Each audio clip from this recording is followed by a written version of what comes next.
Prévidic, bonjour. Bonjour. J'ai passé toute ma soirée à lire avec passion votre dernier livre qui sortira dans quelques jours, le 1er octobre. Qui a peur du petit méchant juge? C'est une fable, c'est très drôle. Nous en parlerons, je pense, à la fin de l'émission, parce que nous sommes actualité oblige. Voilà, obligé de commencer avec votre métier premier, qui est celui de juge d'instruction. Je ne vous présente plus à nos téléspectateurs qui vous ont découvert il y a déjà bien longtemps avec les dossiers bien épineux de Karachi, des moines de Tibérine, ou encore avec le génocide rwandais.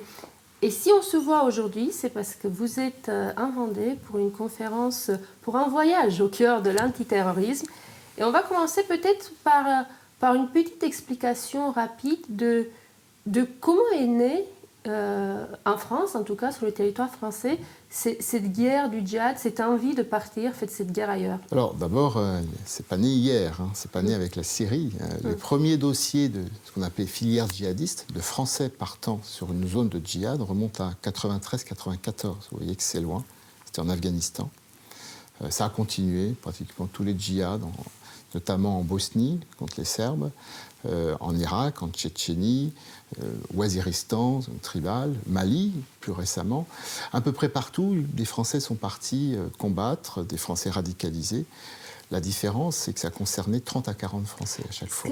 On a l'impression, quand on vous entend parler d'Afghanistan, on a l'impression qu'entre les Français qui partaient il y a 15 ans, 20 ans en Afghanistan et ceux d'aujourd'hui, il y a surtout une différence de fond, en fait, du pourquoi ils s'en vont. Ce ne sont pas les mêmes, effectivement.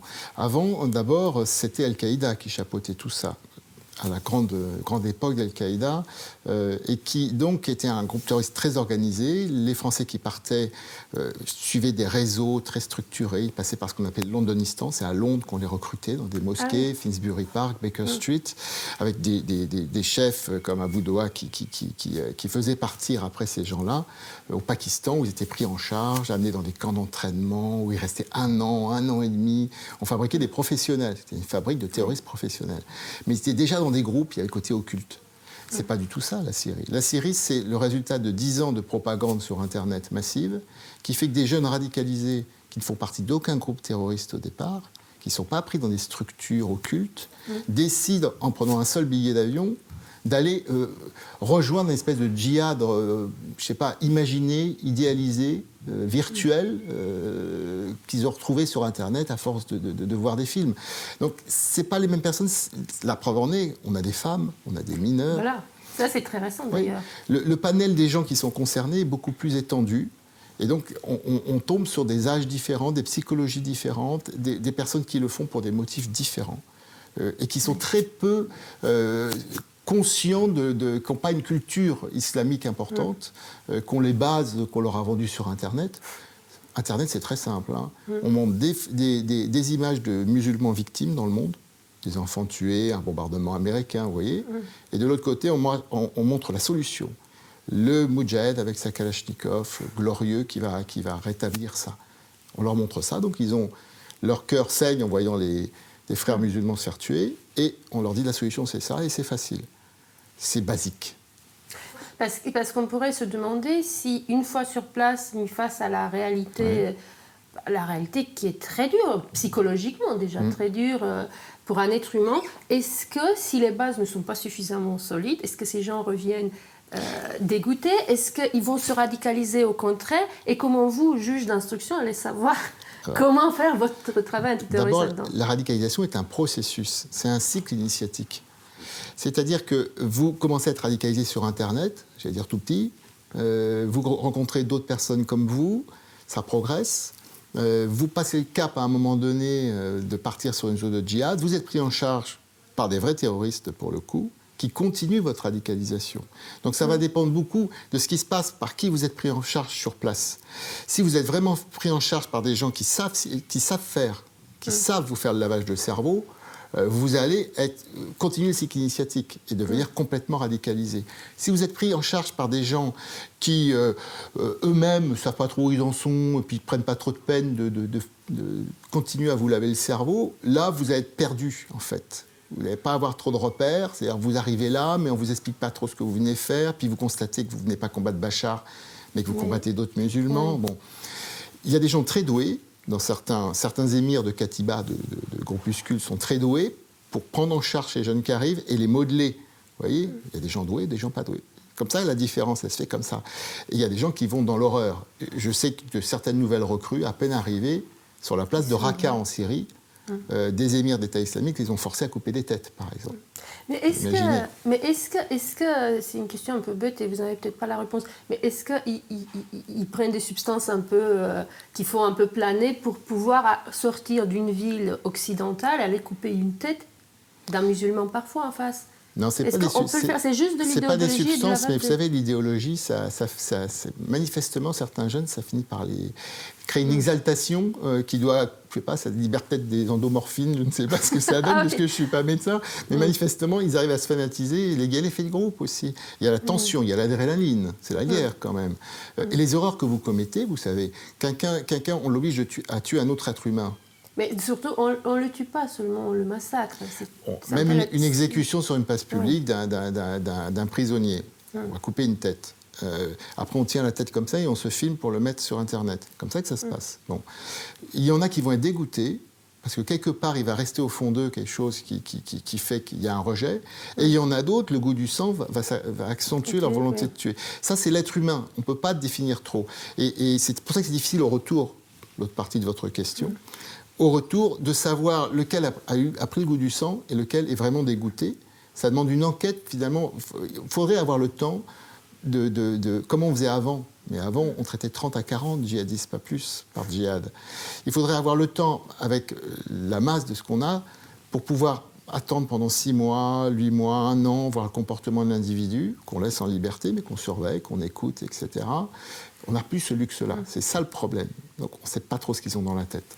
Est-ce que la nouvelle loi qui est passée à l'Assemblée, qui doit passer au Sénat, qui doit permettre justement de pouvoir un peu mieux suivre ces terroristes individuels, cette espèce de petite chose nouvelle dans votre métier, est-ce que c'est une chose qui vous paraît utile à vous dans votre travail de tous les jours?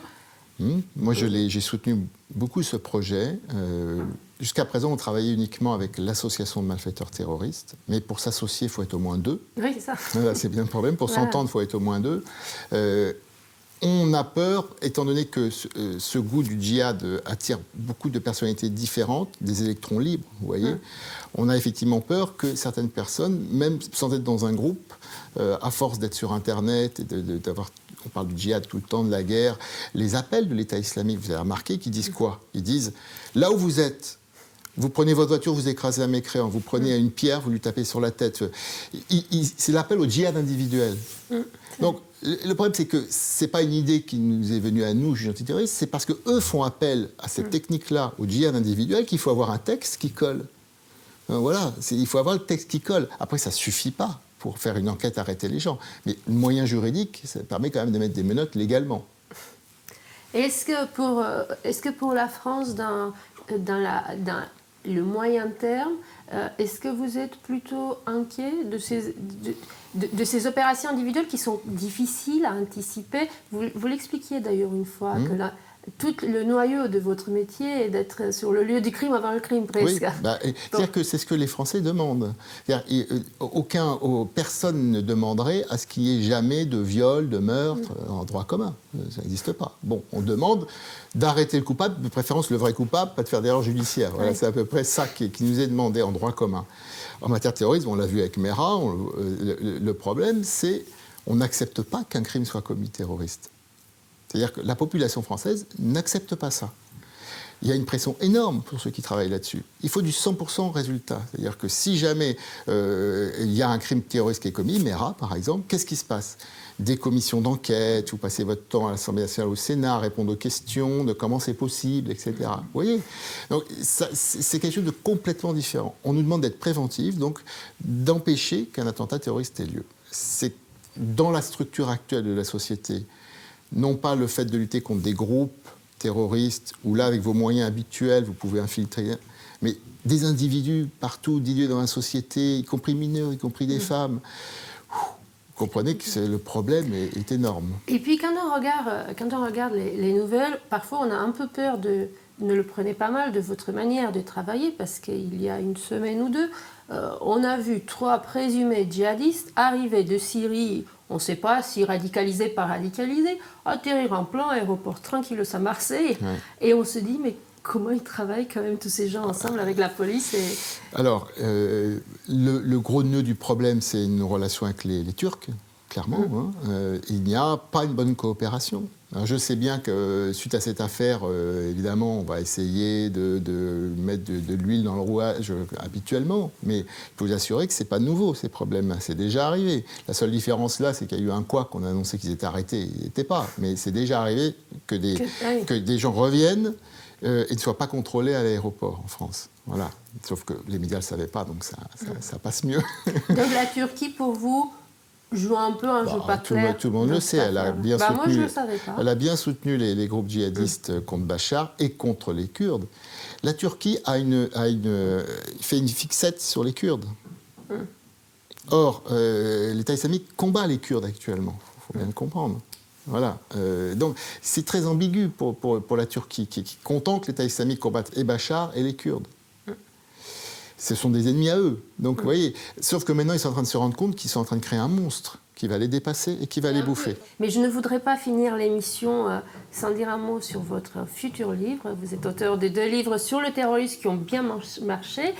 Mais vous venez d'écrire un livre, toujours aux éditions Lattès, qui a peur du petit méchant juge, qui est un petit peu un bijou